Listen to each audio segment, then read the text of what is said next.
నమస్తే, శ్రీమాత్రే నమః, శ్రీ గురుభ్యో నమః. ఇప్పుడు మనకి మే నెల 23వ తారీఖు నుంచి బుధుడు వృషభ రాశిలోకి ప్రవేశం చేస్తున్నాడు.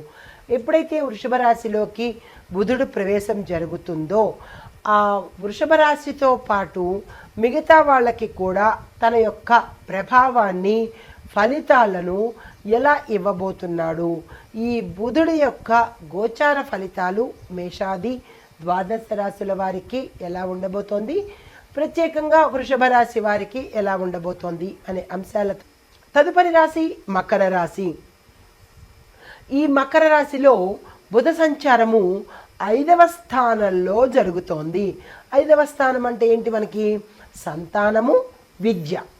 ఈ స్థానాల్లో జరగడం వల్ల దాని యొక్క ప్రభావం ఎలా ఉంటుంది? చదువు మీద, సంతానంలో సమస్యల వల్ల, భావ ప్రకటనలో, అంటే మీరు ఏదైతే తెలియచెప్పాలనుకుంటున్నారో, ఏదైతే కమ్యూనికేట్ చేయాలనుకుంటున్నారో దాని మీద ప్రభావం ఎక్కువగా పడుతుంది. మరింత విశ్లేషణగా చెప్తాను. అయితే 5వ స్థానం బుధుడికి చాలా అనుకూలమైన స్థానం అన్నమాట. అయితే ఈ కాలంలో మీ యొక్క ఆలోచనలు స్పష్టంగా ఉంటాయి, చాలా క్లారిటీగా ఉంటాయి. మీరు ఏ ఆలోచన చేసినా అది పక్కా 100% ఐఎస్ఏ మార్క్ అన్నమాట. దానిలో ఎవ్వరూ వేలెత్తి చూపించలేనటువంటి సుస్పష్టమైన ఆలోచనలు అన్నమాట. అలా ఉంటాయి మీ ఆలోచనలు. మంచి నిర్ణయాలు కూడా మీరు తీసుకుంటారు. అది వద్దు అంటే దాని వెనకాల ఏదో రీజన్ ఉండే ఉంటుంది, అందుకే వద్దు అని చెప్తారు. తర్వాత విద్యార్థులకు, క్రియేటివ్ రంగాల్లో పనిచేసే వారికి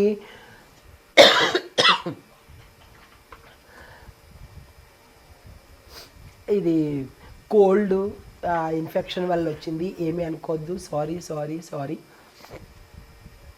అయితే కంటిన్యూ.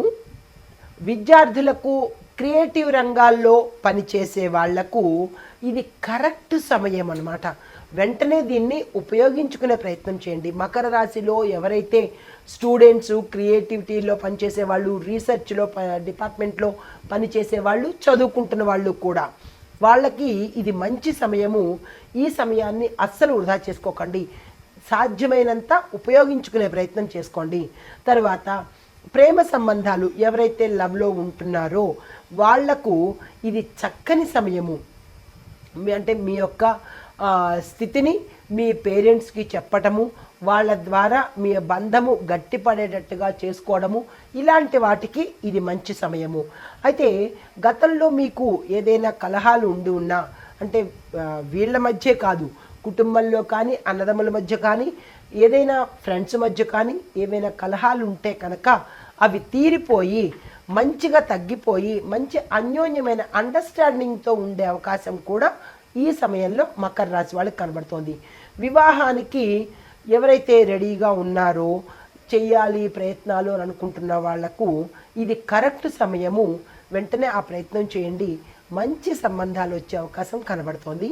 ఈ సమయాన్ని వృధా చేసుకోకండి. తర్వాత సంతానానికి సంబంధించినటువంటి ఏవైనా ఇబ్బందులు ఈ సమయంలో కలిగేందుకు అవకాశాలు కనబడుతున్నాయి. మీ యొక్క సంతానం పట్ల జాగ్రత్తలు తీసుకోండి. వాళ్ళ మీద ఒక కన్ను వేసి ఉంచండి. ఏం చేస్తున్నారు, ఎలా ఉంటున్నారు, ఎక్కడికి వెళ్తున్నారు, ఇలాంటివన్నీ మీరు గమనించుకునే ప్రయత్నం చేసుకోండి. తర్వాత స్టాక్ మార్కెట్లోనూ, ట్రేడింగ్ రంగాల్లో ఎవరైతే పనిచేస్తున్నారో వారికి ఇది అత్యంత అనుకూలమైన సమయము. మీకు చెప్పదగిన పరిహారాలు: పచ్చని వస్త్రాలను, అంటే ఆకుపచ్చ వస్త్రాలను దానంగా ఇచ్చుకోండి. దీంతోపాటు తదుపరి రాశి కుంభరాశి. ఈ కుంభరాశిలో బుధుడు 4వ స్థానంలో సంచారం చేస్తున్నాడు. 4వ స్థానం అంటే భోగభాగ్యాలు, సుఖ సంతోషాలు, ఇలాంటి స్థానం అన్నమాట. అయితే ఈ స్థానము మనకి ఎక్కడదంటే కుటుంబంలో సౌఖ్యము, వాహన సౌఖ్యము, స్థిరచరాస్తులలో లాభాలు రావడము, ఇలాగ అన్నీ మనకి భోగభాగ్యాలు, ధనలాభాలు, కుటుంబ లాభాలు, ఇలా ప్రతిదీ లాభాలు వచ్చేటట్టుగా ఇక్కడ కనబడుతోంది. మరింత విశ్లేషణగా చూసినట్టయితే కనుక బుధుడు సుఖస్థానంలో ఉండడం వల్ల కుటుంబంలో సౌఖ్యం ఉంటుంది, దాంతోపాటు ఇంట్లో కూడా ఆనందకరమైన వాతావరణం కనబడుతోంది. దీంతోపాటు ఏ నిర్ణయాలు తీసుకున్నా మీరు ఈ సమయంలో సక్సెస్ సాధించే అవకాశం కనబడుతోంది. వెంటనే ఈ సమయాన్ని వృధా చేసుకోకండి. అయితే స్థిరచరాస్తుల కొనుగోళ్ల విషయంలోనూ, ఇల్లు మార్పిడి విషయంలోనూ, వాహన యోగం విషయంలోనూ ఇవి మీకు చాలా అనుకూలంగా ఉండబోతున్నాయి.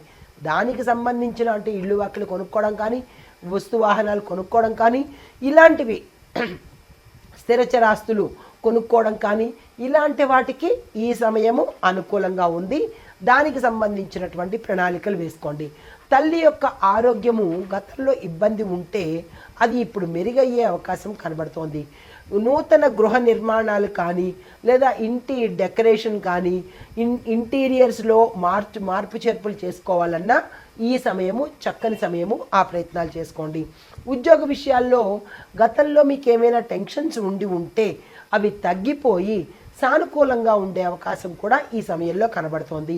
అయితే కొంతమందికి వర్క్ ఫ్రమ్ హోమ్ అంటే ఇంటి నుంచి పని చేసేందుకు అవకాశాలు కానీ, లేదా గతంలో మీరు ఏదైనా అప్లై చేసుకుంటే ఇప్పుడు మీకు యాక్సెప్ట్ చేసి అది మీకు వచ్చేటట్టుగా ఈ సమయంలో కనబడుతోంది. ఇప్పుడు విద్యార్థులకు చూసుకున్నట్టయితే కనుక చదువులో మీకు ఏకాగ్రత పెరుగుతుంది. దీనితో పాటు మీరు కంబైన్ స్టడీ చేయడం కానీ, లేదా ఆన్లైన్లో మీ యొక్క డౌట్స్ క్లారిఫై చేసుకోవడం కానీ, ఇలాంటి ప్రయత్నాలు ఏవైనా స్టూడెంట్స్ చేస్తే కనుక వాళ్ళకి ఇది అనుకూలమైన సమయము. వెంటనే ఆ ప్రయత్నాలు చేసుకోండి. అదే మీకు చెప్పదగిన సూచనలు ఏంటంటే, బుధవారం రోజు మీ తల్లి గారికి ఎక్కువగా ఫేవర్గా ఉండేటట్టుగా ఉండండి. అంటే ఎంత బయట మీరు ఇది చేసుకున్నా, బయట పనులతో ఇబ్బందిగా ఉన్నా, టైం లేకపోయినా ప్రత్యేకంగా బుధవారం రోజు మీ తల్లితో ఎక్కువ సమయాన్ని గడిపే ప్రయత్నం చేసుకోండి. తర్వాత ఆకుపచ్చని ఆకుకూరలు ఈరోజు మీ ఆహారంలో పెట్టండి. అంతేకాని ఈరోజు మాత్రము నాన్ వెజ్ దగ్గరికి వెళ్ళకండి. శాకాహారులైతే సరే, మాంసాహారులైతే మాత్రము ఈ రోజుని మాంసాన్ని ముట్టకుండా ఉండే ప్రయత్నం తప్పనిసరిగా చేసుకోండి. ఇది ఈ రాశిలో ఉండే వారికి చెప్పదగిన గోచార రీత్యా బుధ సంచార ఫలితాలు, పరిహారాలు, సూచనలు. సాయంత్రం సమయంలో మీ ఇంటి చుట్టుపక్కల కానీ, లేదా మీ ఇంట్లో కానీ చిన్నపిల్లలు కనుక ఉంటే వారితో సమయాన్ని గడిపేందుకు ఒక్క అరగంట పాటు సమయాన్ని వెచ్చించండి. ఇది ఈ రాశిలో ఉండేవారికి చెప్పదగిన బుధ సంచారంలో గోచార రీత్యా ఫలితాలు, పరిహారాలు, సూచనలు. నమస్తే. అయితే ఓవరాల్గా ఈ బుధ సంచారము మనకి 12 రాశులకు బుధుడు వృషభ రాశిలో సంచారం చేయడం వల్ల ఈ ఫలితాలు మనకి ఉంటాయి. అయితే ఇవి ఎప్పటి నుంచి ఎప్పటి వరకో మన ప్రేక్షకులకు తెలియజేస్తాను. ఈ డేట్లు జాగ్రత్తగా గుర్తుపెట్టుకోండి. ఈ సమయాన్ని ఎవ్వరూ వృధా చేసుకోకండి. అయితే మే నెల 23, 2025 నుంచి జూన్ 12 వరకు మాత్రమే, అంటే మే 23 నుంచి జూన్ 12 వరకు మాత్రమే బుధ సంచారము జరగబోతోంది. ఈ సమయాల్లో మీరు ఏ పనులు చేసుకోవాలనుకున్నా నేను వివరించినట్టుగా మేషాది ద్వాదశ రాశుల వారికి ఎవరెవరు ఏ సమయంలో ఏ రంగంలో ఎలాంటి పనులు చేసుకోవాలి అనేది వివరంగా తెలియపరిచాను. ఏ పరిహారాలు చేసుకోవాలో కూడా సవివరంగా తెలియపరిచాను. ఇవి గోచార రీత్యా ఫలితాలు. వాటిని అనుసరించి మీరు ఈ ఫలితాలను పొందాలి అని కోరుకుంటూ నమస్తే.